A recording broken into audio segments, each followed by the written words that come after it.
it is good! Ferris State wins the basketball game! You got it! Game winner! Rips the shot and it's a score for Ferris State! What a play right there by the Bulldogs! And so those are the kind of the guys I really wanted to model my mentality after. When it's bad weather, it kind of comes down to grit. I think our team has a lot of that. It's like you lose a game, like it hurts so much. Like we're very culture-based, and so that's what initially got me here. You're listening to Behind the Bulldogs, brought to you by Ferris State Athletics. It is Behind the Bulldogs, Season 4, Episode 17. Myself, Joe Nagy, Brandon Worth, sitting across from me in the studio. And we got a good episode.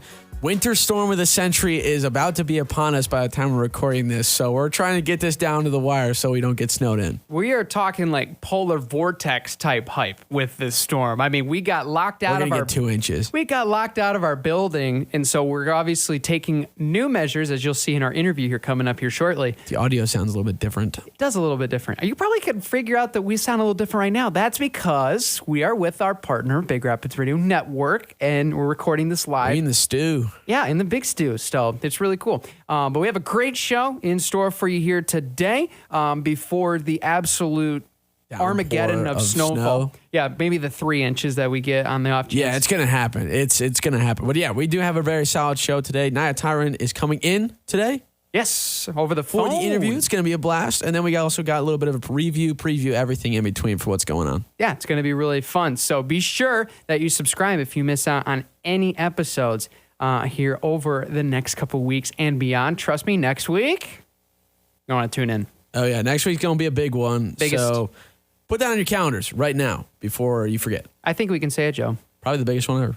Biggest ever. Biggest ever. Exclamation point. That's all you're going to get. You can figure out who the guests are just by inference. But big thanks as well goes out to Car Center, a big time sponsor for the show. Shout out Car Center. When you need body work, request the best. Request the Car Center in Big Rapids. Find the Car Center off Northland Drive in Rogers Heights and online at carcentermi.com. We'll go all the way back here in our Ferris State Sports Review, Joe.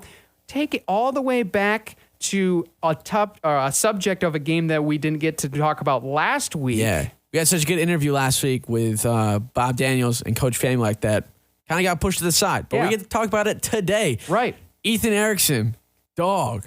Yeah. What is he doing? I mean, he's just on another level right now. Kuyper was obviously the opponent, but the outcome of who was playing against him didn't matter. All we thought about was Ethan Erickson and a program record 11 three-point shots made. 36 off the bench, right, Joe? 36? Yeah, quick little 36 burger off the bench. That's incredible. But big shout out to him on that accomplishment. Means a lot to this program, especially for all the work that he's done. And he didn't stop there. We'll get to that game later on as his heroics were on display yet again. But we'll touch on that game here in just a little while. The following game that was after that was Lake State to open up GLIAC play for the new year. Women's dominate 109-60. I believe every single player got in the box sheet, which is, of course, a great thing to see. But that team absolutely dominated. They shot a absolute lights out. They had so much great passing in that game, undescribable. Coach Westendorp's team really is just on an absolute roll right now. Yeah, they're really hitting their stride, especially, at the start of the season, people were kind of wondering if they were going to be able to keep up that hype of being number 5 in the nation. And then obviously with that tough loss against Parkside, able to bring it back against Ashland, number 1 team, break their 45-win home streak, and then able to do that. And it's not... Excuse me, I can't even talk right now. It hasn't been the worst little kind of break for it, but to be able to come back into GLIAC play for the second half of the season, win 109-60 is very, very solid, especially to know that everybody on the team got on the box score. That shows that later on this season, when it comes down to it where there might be injuries, hopefully not, or something like that, or somebody needs to step up into a situation where they're not normally comfortable doing, we're going to be able to show out and step up when it needs to be happening. Absolutely. Maya Hiram leads in the box score for the Bulldogs off the bench with 13 points. Really dominant performance from her as well. This was something that really stood out to me, Joe. Leader in rebounds. Mago Nabago had 6, but one other player had 6. That was Grace Sullivan. And not only that, she had 6 assists along with Mallory McCartney's 8 assists. That just shows you across the board, this team was passing the ball very well. You had every single player in the box score, I believe, except for Deshauna Day, had an assist. Every single player except for Allie Schultz had a rebound.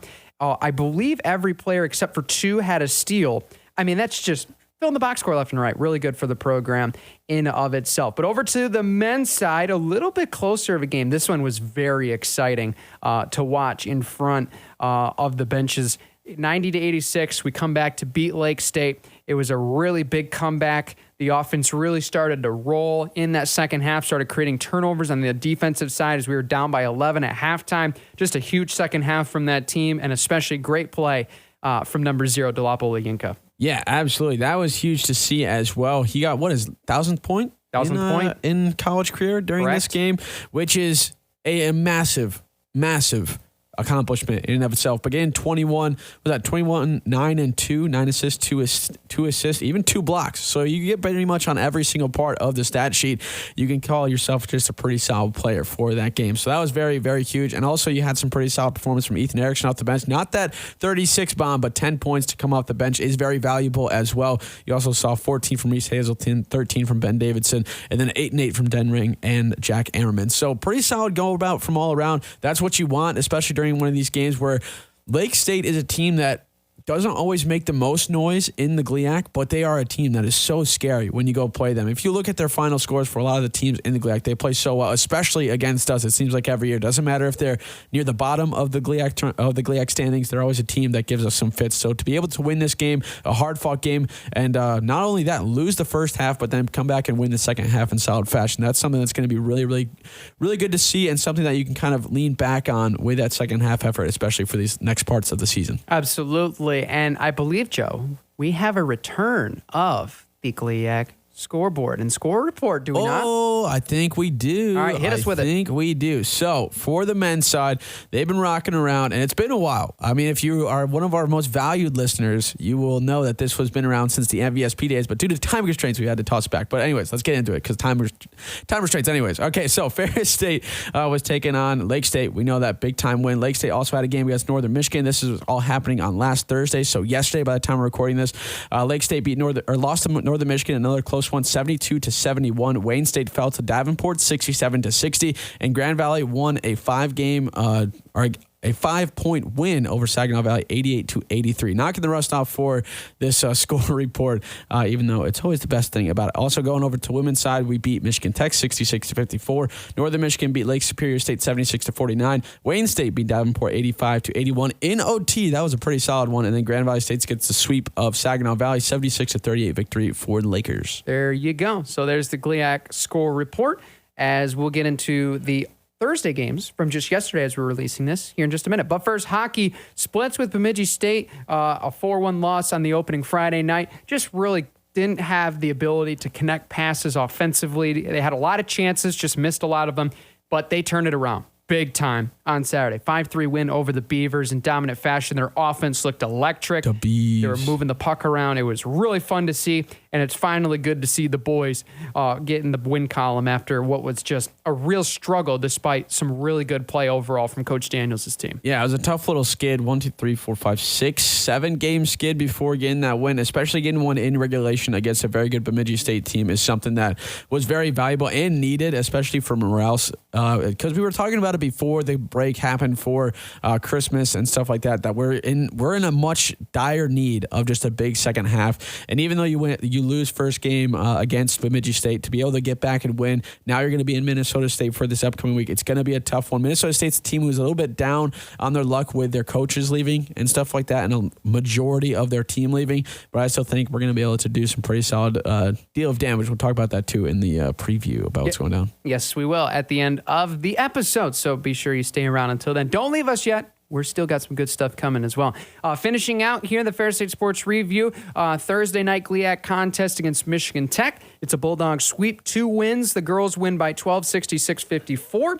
And the boys win on a game-winning 3-point shot by who other than 21, Ethan Erickson, with 6 seconds to go to give the Bulldogs a 1-point win over a really pesky Michigan Tech team up in Houghton. We love Bulldog sweeps, especially in basketball, and we get another one from Coach Westendorp and Coach Bronkema and company in, well, just made it dramatic fashion as well in the men's game to cap it all off. Yeah, a nice little solid start to the Upper Peninsula road trip, and to be able to do that in Houghton is pretty crazy. I always think it's Houghton, but it's Houghton. I always get that mixed up.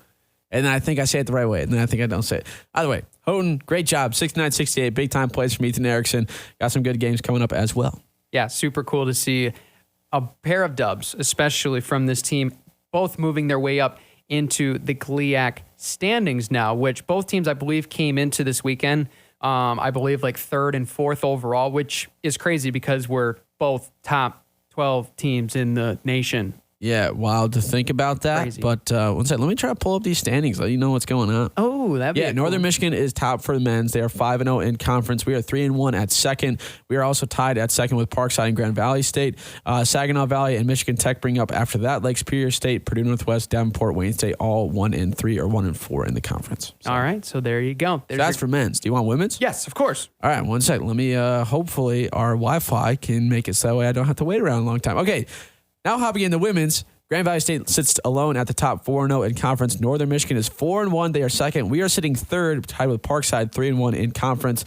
Wayne State's sole 3-2, so they're right after Parkside. Purdue Northwest and Michigan Tech are both 2-2, 2-3. Saginaw Valley 1-4, and Davenport and Lake Superior State have not found a win in the column for conference just yet this season. However, we are, I think, 4th in overall wins for the season, but we are one of the best records of the GLIAC for women's. Absolutely. Be sure to stop by Wink because these two teams are fun to watch. Pretty dang wild. Yeah, we'll get to the upcoming schedule and dates so you know when to show up to Wink Arena to watch these two teams play. But first, we have a great interview, Joe, with Ferris State track and field athlete Nyah Tyron. Yeah, we do. So without further ado, let's get right into the interview. Now joining us here in studio via a virtual format for the first time, we got Ferris State track hurdler Nyah Tyron with us. Nyah, welcome to the show. Hi, thank you for having me. Nyah, thanks so much for coming on the show. First question for you. You got indoor coming up, especially off-season is coming to a close. In-season is going to be starting up real soon. What's something that you're super excited for this season?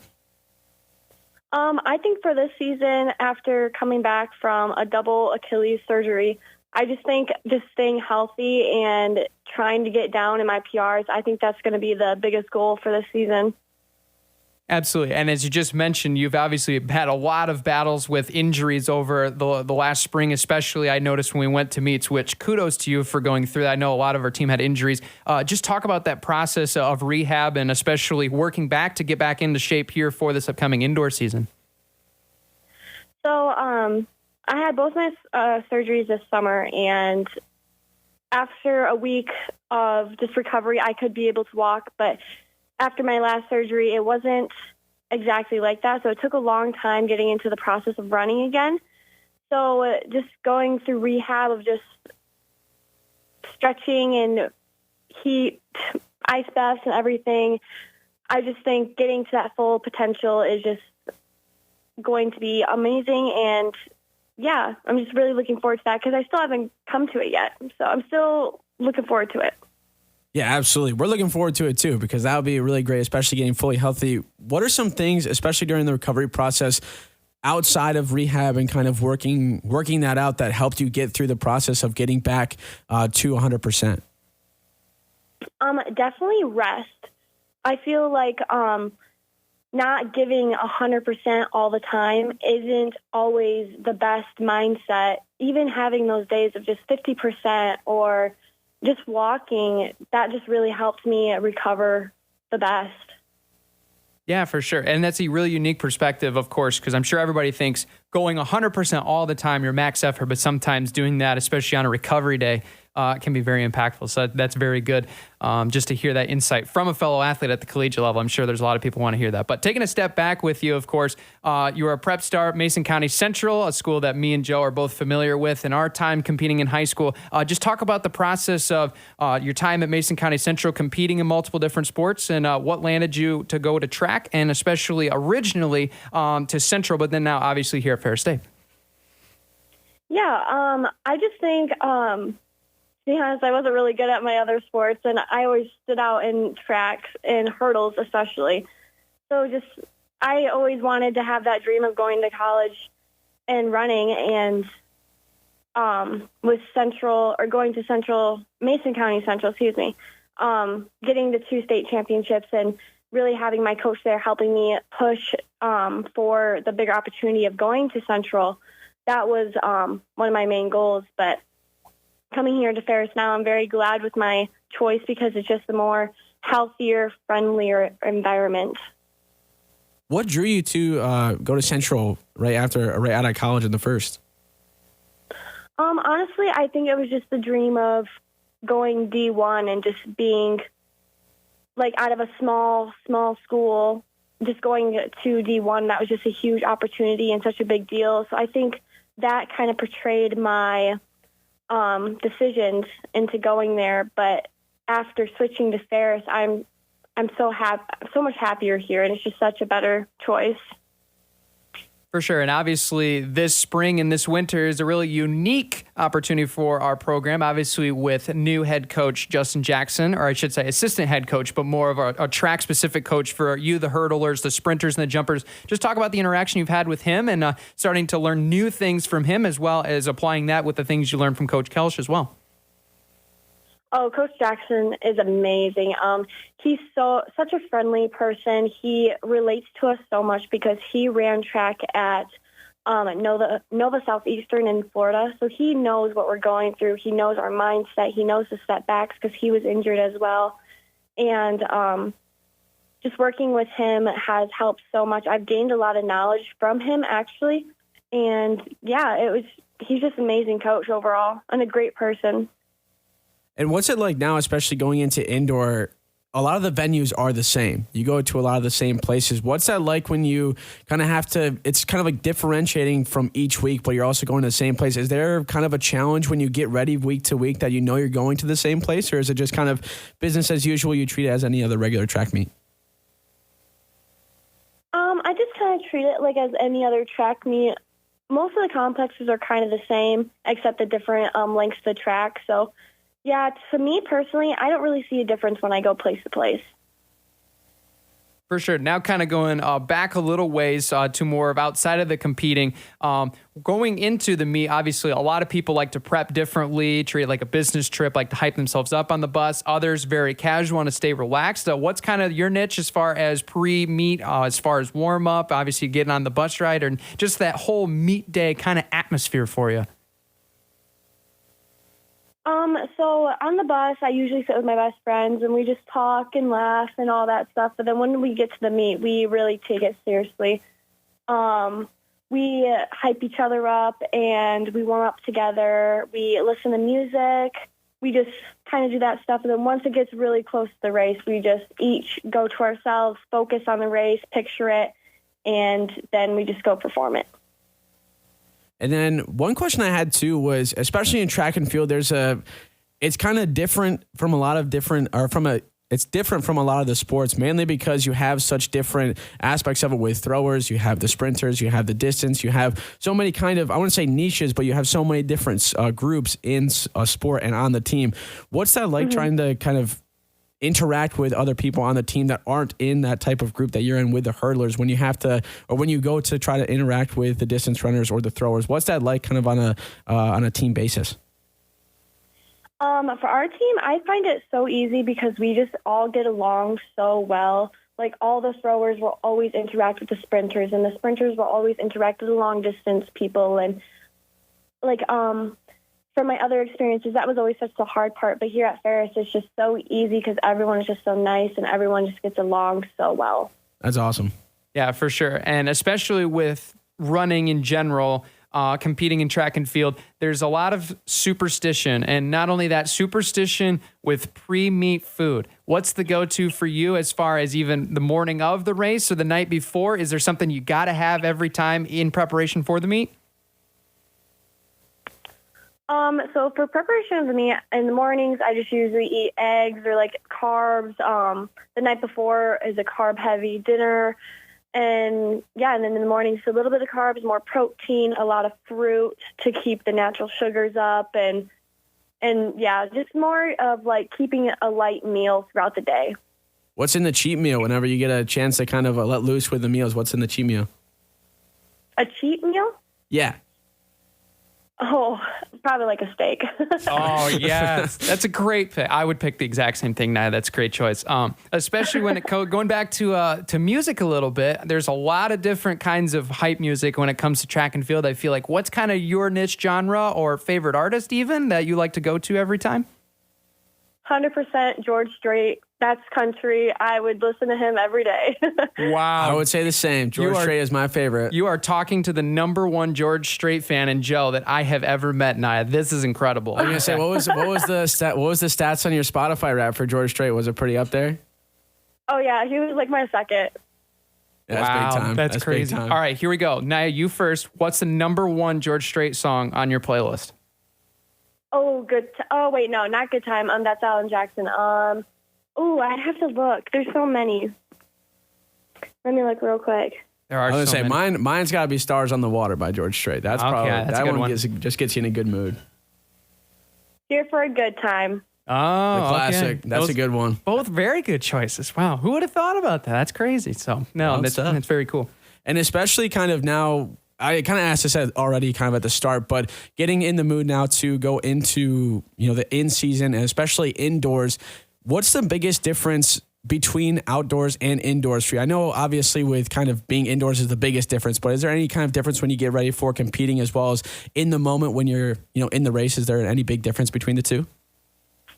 Yeah, so indoor, there is no 400 hurdles, 100 hurdles. So that's one of the biggest challenges for me is actually trying to find a race indoors to run because my main event is 400 hurdles and 100 hurdles, and they don't have that indoors. So preparing for races for indoor and outdoor are so different. Yeah, for sure. And especially when it comes to preparation for hurdles, especially for maybe the high schoolers that are out listening, what is the number one tip that you would give them as far as how to improve your hurdling? If there's something specifically that they can work on to become the best hurdler that you found along the way in your high school and college careers? Repetition. That is literally everything. And also another thing is keep your lead leg bent. People always throw it out there in the front. It has to be bent. But repetition was the biggest thing for me, just constantly going over it and knowing what you're doing wrong and fixing it in that moment. Very cool. Absolutely. Nyah, thank you so much for coming on. We had the last question for you. We ask everybody that comes on the show, what's been your favorite thing about being a Ferris State Bulldog? Ooh, I would have to say the weight room, 100%. That's a first, honestly. That's a first we haven't got one of those yet. We have a pretty cool weight room. I mean, it's pretty much in the caliber of Division I. Yeah, that's pretty sick. Yeah, that's pretty cool. Well, Nyah, thank you so much for joining us. And obviously, can't wish you the best of luck this weekend as we'll both be stuck here in Big Rapids, but we wish you the best here for this indoor season. Yeah, thank you so much.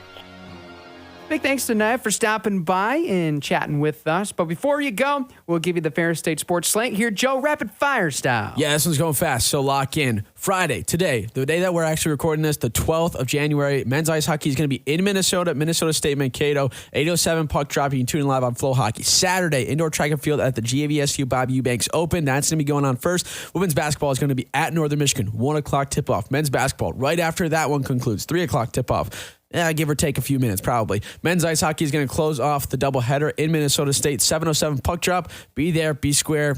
Understandable if you can't make a 13-hour drive. I get it. Yeah, certainly. You can follow along as well, ferrisstatebulldogs.com. But be sure you stay safe out there. And until we see you next time, take care, everybody.